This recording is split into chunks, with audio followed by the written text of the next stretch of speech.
Welcome to a brand new season of St. Louis Presents.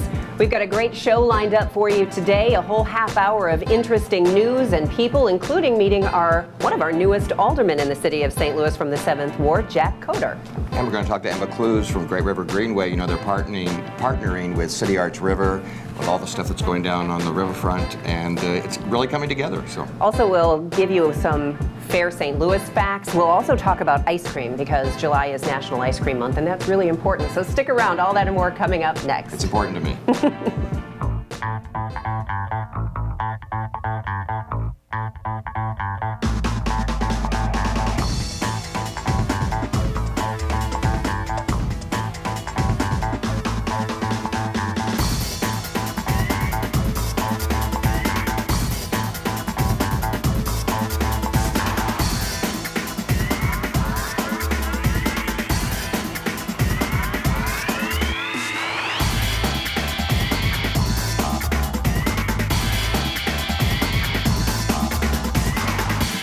We're starting out our brand new season of St. Louis Presents live on location. It's exciting to be downtown. We're not in our STL TV studios today, but we are downtown at what will be the National Blues Museum. Right off Washington Avenue. You know, I've been reading about this. I guess it's been in the works for a couple of years, really. I'm really excited. I am too. So we'll give you a little more insight on when it's set to open and what kind of things you can expect and how much of an impact it'll have on downtown a little bit later in the show, because I'm interested to find out exactly how interactive it's going to be and how we can learn more about the history of blues and its history here in St. Louis. And you know, they're in the middle of construction, as you can tell when you walked in. It looks like it's going to be really cool space. Absolutely. Yeah. And it's been empty for a while, so this is a fantastic addition. Speaking of new additions, another thing that happened in the past couple of weeks is, I'm sure you're aware, Steve, that every year around the 4th of July at the old courthouse, they swear in new U.S. citizens. So people from all over the world who come to the United States and come to St. Louis,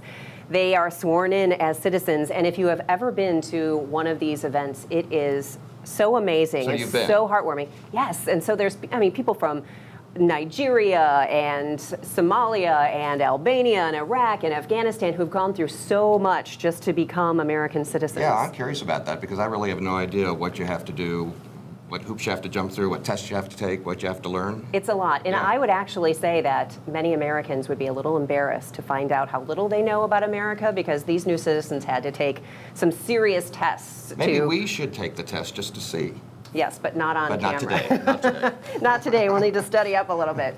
Another big thing that's been affecting folks in St. Louis, or will at least for the next 18 to 24 months, is that Kings Highway viaduct by the Hill, which is... Where'd the skateboarders going to go? I know, that's a good question. They did have, and I don't know if we're going to have any pictures of this throughout the show. Maybe they won't be completely family friendly, but it's a lot of skaters hang out down there, and they had what they were calling the last hurrah before they knocked it down. And words that I did not ever, I don't know even what these mean, Steve, but they were skateboarders, punks, heshers, psych rockers, and scum punks. I have no idea. All partying under the viaduct before they tear it down. Did you make that up? Or? No, I did not. Those are real words. Those are real words. So anyway, and another thing, of course, that was huge, and I mean huge, and the hundreds of thousands of people attending was Fair St. Louis again this year in Forest Park. Right. So I don't know if it's going to return to Forest Park next year or if it's going to return to the Arch Grounds. I thought it was going back to the Arch. Have they not said the final word on that? I don't think they have, but we'll find out a little bit more later in the show when we talk more about what's happening on the Arch Grounds with CityArchRiver and the Gateway Great Rivers Greenway. And the Arch is still open, contrary to popular belief. So many people think you can't get up in the Arch now when you can. Yes, you absolutely can, and I would recommend you do, especially just because you get to see what's happening on the Arch Grounds, and it's going to be fantastic when it's done. Yes, it is. So whether it's on the Arch Grounds or it's back in Forest Park, it remains to be seen, but I think 200,000 plus people did attend Fair St. Louis in Forest Park this year, and of course, STL TV was on the scene. Take a look. St. Louis, put your hands in the air, sing it. Oh, tree. Say we in here. Happy 4th of July. Turn up. 3 days, hundreds of thousands of people, one grand stage, and loads of fun. This is the second year Forest Park has played host to Fair St. Louis. I really am in the best spot here to take in the atmosphere at the top of Art Hill. Look at all the excited fairgoers gathered around the main stage, waiting to see their favorite performers.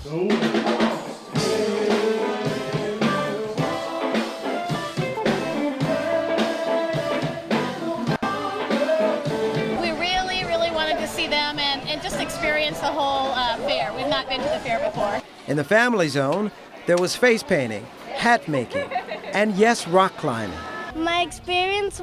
The experience was great, but I had a little bit of difficulties. Was this fun for you? Yes, it was. Well, like one thing that we did this year, we weren't sure about the zip line. We've never had anything like that here for Fair St. Louis. It's filled and everybody's learning and having a good time. Back over to the main stage, where the biggest attraction is the fair's live entertainment. Check out this rousing performance from Morris Day and the Time, who had people on their feet singing and dancing. As day made way for night, headliners Kool and the Gang prepared to bring the house down, wrapping up a day of performances that included rapper MC Lyte and local favorite Dirty Muggs. One of the greatest bands of all time with Kool and the Gang, a band that I've been trying to get for 3 years to come to this place, to our event. They're finally here, and I just talked with Kool, and he said, yeah, I remember being here 10 years ago playing up under that arch thing.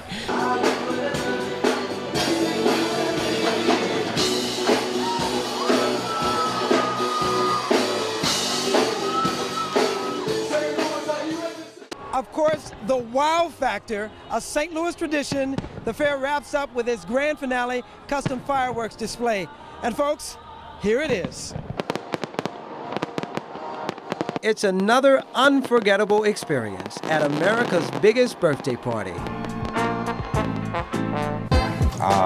Good times, Fair St. Louis. Well, that may be over for the year, but there's still lots of exciting things to do downtown all summer, for that matter. So Always. And if you drive around the city, you know that there are a lot of things happening with new businesses moving in, all kinds of places being rehabbed. It is really, I think, an exciting time for the city. Well, our next guest has got some new things going on, too. We want to welcome a newly elected Alderman Jack Coatar from the 7th District.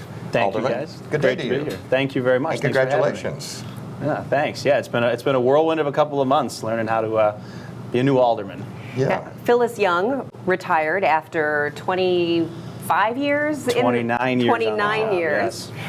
And what inspired you to want to run for the Board of Aldermen? Well, during my time living in Soulard, I became very active in the neighborhood. Soulard is one of the many great historic neighborhoods that make up the 7th Ward, and it's sort of the bulk of the 7th Ward. And I was involved in the neighborhood, met Phyllis when I first moved down there, and when she expressed an interest in finally retiring and enjoying the fruits of her labor, I figured this is something I could do well, and give back to the city that I love so much. You just saw her the other day, you mentioned a little earlier. How's she doing? Is she enjoying her retirement? She's doing great. I actually saw her at the Central Library, which last night actually at a town hall meeting, and she says the Central Library is one of her proudest achievements as Alderwoman for 29 years, and it's just a great building. That's one of my happy places.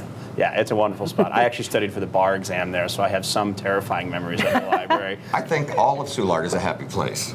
Yeah, well, Central Library is right across from where I work, so I spend a lot of time there.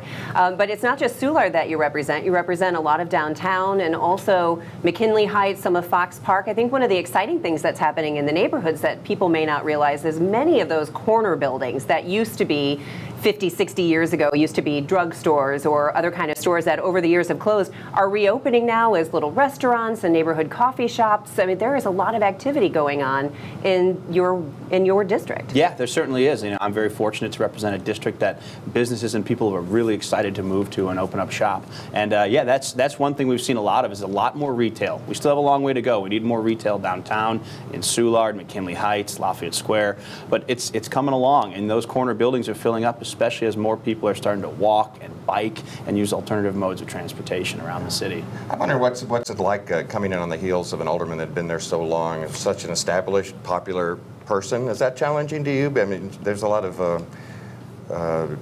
history there. Yeah, it is a challenge because I come in as the youngest and newest member of the board. So, I've got big shoes to fill. Phyllis was there 29 years. She was the most senior member of the board. So yes, it's definitely a lot different. I think one of the interesting things, too, is that you are not a St. Louis native, which means that you come to St. Louis, where you've been in St. Louis for some time now, but you come with a different perspective. Sometimes if people have lived here all their lives, they have a different idea of what St. Louis is like, and it's nice when people move here and they realize that there's a lot going on. Do you think that helps your vision of what you want your district and the city to be like in the future? I think it does. I think having a perspective of living in other cities, I grew up in the suburbs of Chicago, finished high school in the suburbs of Kansas City, moved to St. Louis to go to college. It gives me somewhat of a different perspective. I've lived in other places and seen sort of how they operate. I think that, coupled with the fact that not only myself, but there's some other new, younger members of the board who we all sort of look at some of the ways things are done in St. Louis and start to say, well, why is that? Well, I'm going to ask you something, and I think you make a good point. Sometimes people that are from here don't see the great things, but you do from out of town. So what was your first impressions? What do you think's so cool about St. Louis? Oh gosh, what do I think? My favorite part about St. Louis is just the historic neighborhoods. I mean, I absolutely love being able to walk from Soulard to Lafayette Square to McKinley Heights, over to Tower Grove. I mean, there's just so many great, rich neighborhoods in this city. What would you say are some of the biggest challenges? Because we certainly do have challenges as much as we love the city. I think the biggest challenge right now is the crime and the perception of crime. Frankly, right now in the 7th Ward, things are going pretty well, but there's still that perception. Whenever there's an incident, especially downtown, it gets very highly politicized or publicized and politicized. And so I want people to know, both tourists, people from outside of the city, that downtown is safe, downtown's a wonderful place to go, and combating that is the biggest challenge right now. Yeah, because perception is reality to some people. Correct, right? It is, yes. And you also have an interesting perspective of it as a former prosecutor in the circuit attorney's office. I'm sure you saw a lot of reports crossing your desk, so that might also give you an interesting perspective on how to handle that as an alderman. It does. My previous job as a prosecutor gives me both, a lot of experience and great relationships with law enforcement in this town, and also, gives me a perspective of having worked with neighborhoods from that side of things. As a prosecutor, I regularly worked with neighborhood organizations to help make sure their neighborhoods were safe and vibrant, and now I've sort of switched gears, and now I'm representing those neighborhoods and working with law enforcement. Well, elective office is new for you. Is it too early? Do you have any long-term goals or something in your mind that you'd like to accomplish? Is it too early for that? Right now, I'm focused on keeping my head down and being a really great 7th Ward alderman. Well, Jack Coatar, best wishes to you and good luck. And by the way, is downtown west part of your No, ward? not really. Most of my section of downtown is to Tucker Boulevard, so from the river to Tucker. Because in downtown west, which would be west of Tucker, there was a giant line of people. I don't know how many of us were down there, but it was called Slide the City St. Louis, where it was a 3-lane slip and slide down Market Street all the way down to Union Station. Like 1,000 feet, right? That's like 1,000 foot That's like slip and 3 slide. football fields long. Yeah, it was pretty insane, and all the tickets sold out. So there were thousands of people down slipping and sliding, and of course our cameras were there, so check it out.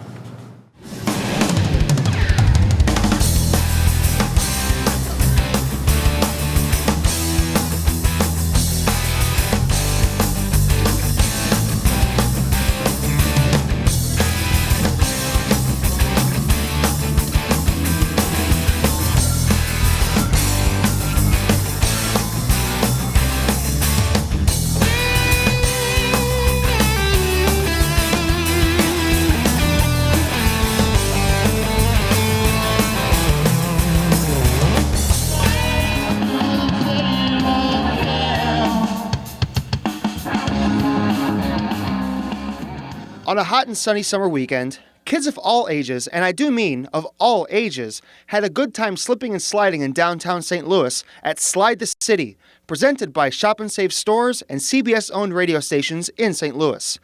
This event took over Market Street from Jefferson to 20th Street with a 1,000-foot slip and slide. There was plenty of food, fun, and music for everyone who came down to take a ride on the slide. Proceeds from the event went to support the St. Louis Food Bank. We wanted to find out if everyone had a good time. I guess it's safe to say that we will see even bigger crowds next summer. The kids, well, just want to have fun. It was so fun! So fun! Let's go Slide St. Louis! Woo! As we mentioned at the top of the show, Fair St. Louis relocated for the second year in a row to Forest Park because of all the construction that's going on the Arch grounds. Right. There's a lot going on down there, and a lot will be going on, kinds of events and things all summer. But joining us right now, please welcome Emma Clues from Great Rivers Greenway. Hi, Emma. Hi, thanks for having me. Hey, so what's the relationship between Great Rivers Greenway and CityArchRiver? Yes, that's a great question. Yeah. So Great Rivers Greenway is the public steward of all of the taxpayer funds that are going into the project that were passed as part of Prop P in April 2013. So we are stewarding those funds and then disperse them when the National Park Service or CityArchRiver is ready to begin a contract. So you're working in conjunction with them? Correct. So it's a huge partnership, public-private, lots of different bodies involved. For people who haven't been downtown lately or don't come downtown often, there is a kind of a perception that the arch grounds are closed. There's a lot going on, but people should know they can still go on the arch Somebody grounds. asked me just a couple of days ago, they said, oh, I can't wait till the arch opens back up. I said, it is open. Right, Yeah. right. No, that's a great point. So the arch is absolutely open for business. People can still go up in the arch. You want to begin your trip at the old courthouse. So that's sort of the new ticketing area, and there are some temporary exhibits there because the museum is closed for construction. So the grounds are mostly closed in terms of being able to wander and enjoy the reflecting ponds or the trees and the museum, but you can still go to the old courthouse, get your tickets, and then go through the pedestrian entrance and go to be able to still go up in the arch. I haven't been down on the grounds since they closed a year ago, I guess, when they started the renovations. So I've just driven by on the highway, so I haven't really got a good look. What's it like? So the grounds are all under construction right now. One of the things that Great Rivers Greenway is doing is providing all of the soil to be consistent across all the different projects. We specifically divided up the project into lots of different components so that lots of local contractors could bid on that work, which is great, but then we also wanted to make sure some things really stayed consistent. So the soil will be dispersed throughout the entire site, and then down on the riverfront, we have elevated across the Lenore K. Sullivan from Choteau to Biddle Street on an average of almost 3 feet. So even though a huge flood event like right now may cause some of that to be underwater, it'll be open, reduce flooding by about 60%, be open much more than a year. But the experience for the visitor is going to be a whole different thing when it reopens, isn't it? You're just going to feel like a whole much more, there's a lot more space down there. And when you said to start at the old courthouse, I think one of the biggest and most noticeable changes for people will be that park over the highway, because where you used to have this big, busy highway and dangerous intersection, it's just going to be this seamless, grassy area to walk onto the arch grounds. That's exactly right. Not only can people walk onto the arch grounds, but then there'll be pathways that are sloped down to the riverfront, so you don't have to do the stairs if you don't want to. Still a grand staircase right there for everybody, but pathways as well, and a seamless experience to walk where the garage used to be over to wander into Laclede's Landing and see the Eads Bridge. And also when you go over that park over the river, as Steve mentioned, the entrance is different, or it will be different, so you won't enter at the legs. It'll just be like walking over the grass right into the bottom underneath the arch. Yep, and then that also provides opportunities for you to stand in the new lobby in the shade instead of the hot waiting in line at the arch legs. So you can still exit through the legs once the renovations are done, but you'll enter right in through the middle. Yeah, you don't have a hard date set for opening yet, do you? No, not yet. It'll be a little while, but the riverfront will be finished this fall. Now, one of the criticisms of our riverfront has always been that it's just not used as well as it could be, that other cities have way better riverfronts, and I know Great Rivers Greenway is talking about the next leg of it too, because we talk about the arch grounds, but then from the Eads to the Stan Musial Veterans Bridge, whether there's a new stadium, if there's a new stadium there, I'm sure they'll do something, but if there's not a new stadium, something still needs to happen. So what's the plan there? Yeah, so we have been working in partnership with the City of St. Louis to do an open space and redevelopment plan for that exact footprint that you mentioned, excuse me. So that's something that's really looking at all kinds of different uses, open space and parks, but also mixed use, residential, business, all kinds of different things that would be an opportunity for people really to activate the riverfront. And so people can weigh in on that. You had an open house, a public hearing of sorts. Yes, and we had about 200 people come to that open house, and people can go to our website as well, greatriversgreenway.org, to fill out a survey to give input on the plan and what they'd like to see down there. As far as the arch grounds, I think you have some events planned, some new things, I think lunchtime concerts and things like that? Yes, so as soon as the flooding recedes, we'll be back to our normally scheduled on Thursdays from 11:30 to 1:30 p.m. It's called Walk to the Wharf, and so people can come down, again, wander down through that arch grounds area and get down. There's live music and food trucks on the new part of the riverfront. Well, Emma Clues, thank you so much for the update. We appreciate it, and that's greatriversgreenway.org or cityarchriver.org to get all the latest. We'll see you on the riverfront. Yeah, very good. Sounds good. Thank you. And whether it's on the riverfront or in our neighborhoods or wherever it is, we talk a lot about the great things going on downtown, but the city really does have so much to offer, and there's always something going on. Well, and there's evidence of that, Debbie. You know, the St. Louis Magazine's A-List, that A-List Reader's Choice poll that they did, That's one thing. Well, I always love to look at it because I want to know what places in my neighborhood won, but it's the best food, the best drinks, the best amusements, attractions, sports personalities. There's a lot going on. Yeah, and Tim Lampley was at, he got tickets, I guess. I didn't get a ticket. Maybe he's on an the A-list kind of guy. He was there and he was part of the fun, so why don't we take a look at that? Hello, everybody. I'm Tim Lampley on the red carpet in the Central West End at the Can't Miss event of the summer. It's St. Louis Magazine's 13th annual A-List party, and it is turned up. Jessica, tell me what this event is about. This is St. Louis Magazine's A-List party. We put this event together to kind of celebrate all the A-List winners that our July issue was about. So everything from food to nightlife, culture, media, everyone's here to have a good time. Where did this come from? Our A-List issue has been around, this is the 13th year for the event. So our editors and readers pick their favorites in multiple categories, and then we celebrate it here tonight. Is this the best party of the summer? Of course, this is the best party of the summer. Why do you say that? Well, we've got music, food, drinks, lots of people, over 1,000 folks here tonight, so it's definitely one of the best. I think this event is about celebrating great things in St. Louis. St. Louis City, St. Louis County, restaurants, important people, you know, giving back to the community. It's a night of recognizing greatness and just enjoying each other and celebrating. So, what do you all plan to do first? Since you just came through the door, what are you planning on doing first? I really want to taste some amazing food from the restaurant. There's a lot of stuff over there, by the way. I'm excited.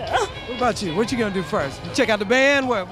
Of course, I definitely want to check out the band. I want to see what kind of cocktails they have and just see what people are wearing tonight. My kind of person, cocktails. All right. St. Louis Magazine has been around for 50 years. This is just one of the ways the publication continues to celebrate the city we love. Reporting for STL TV, I'm Tim Lampley.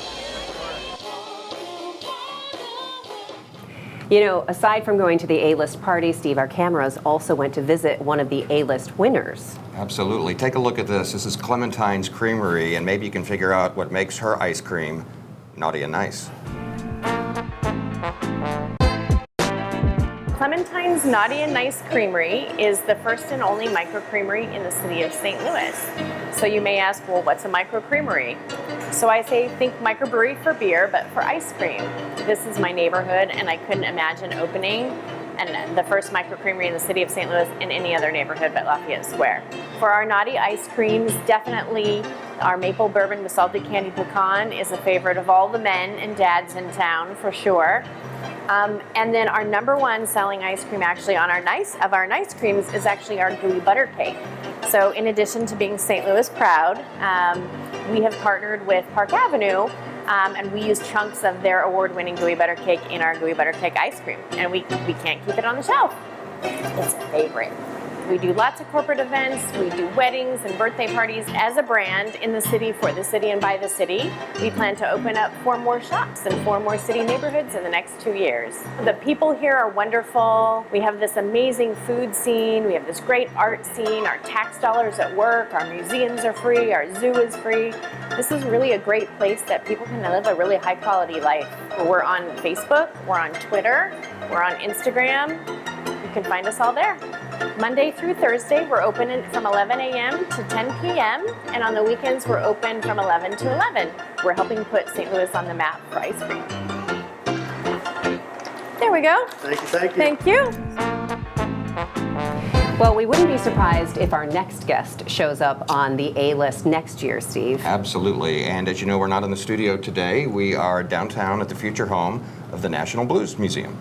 That's right. And joining us right now is the man who is the executive director of the National Blues Museum in downtown St. Louis, Dion Brown. Thank you so much for being with us. Thank you for having us. You've been on the job, what, 10, 15 minutes? Close I mean, you're pretty new, aren't you? And soon it won't be the coming National Blues Museum. It's very, very, very close. I've been reading about this for, I guess it's been in the works for a couple of years. I'm so excited about it. I've actually followed it for the last 3 years. From afar, I was working at the B.B. King Museum, and they used to call and get ideas from me on how we did different programming.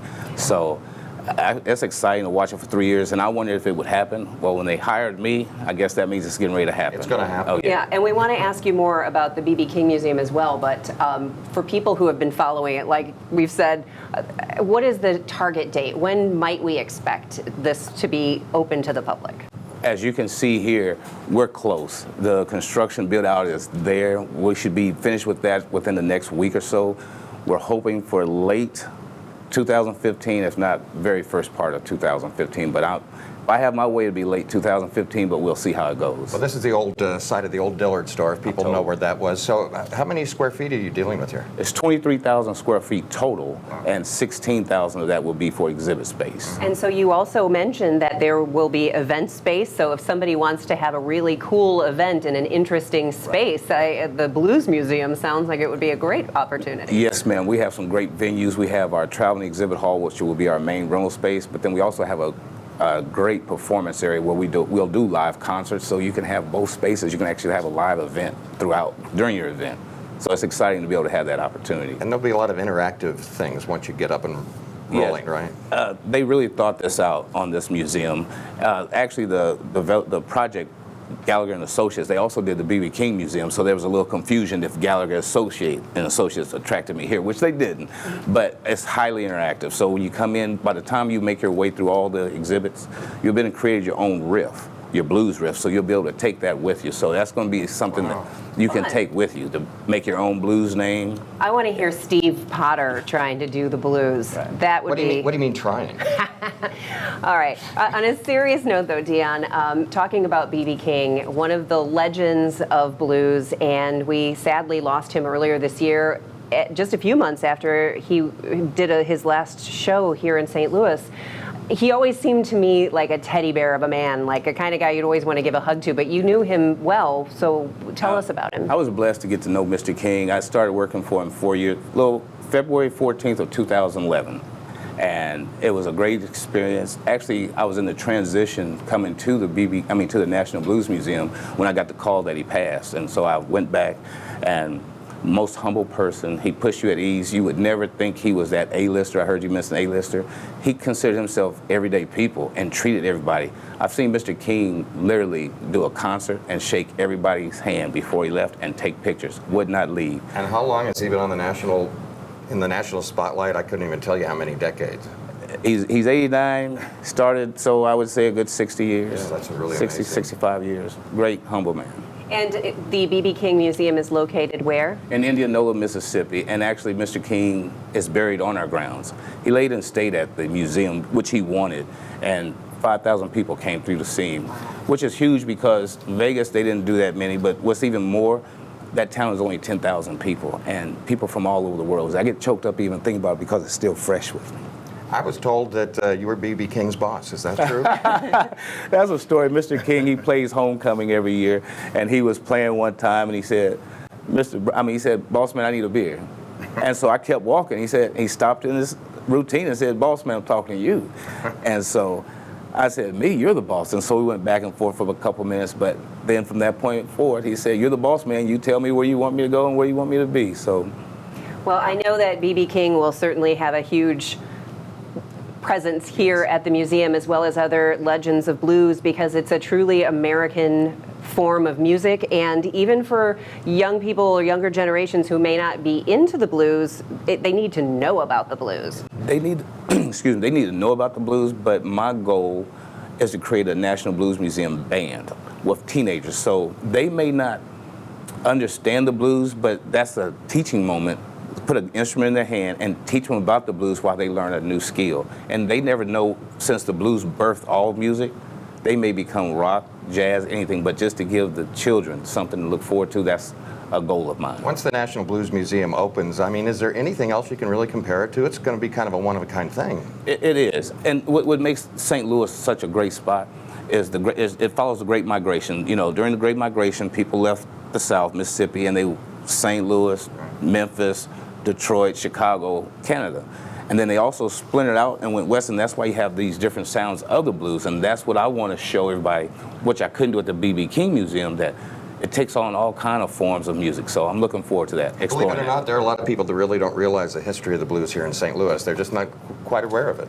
Well, people can certainly keep up on the National Blues Museum here at nationalbluesmuseum.org, and we're looking forward to it opening later this year. Dion Brown, thanks so much for spending time with us and letting us set up camp here. All right, thank you for coming. And it's been fun. Thank you for joining us on our season opener of St. Louis Presents. Thanks for watching, and join us next time.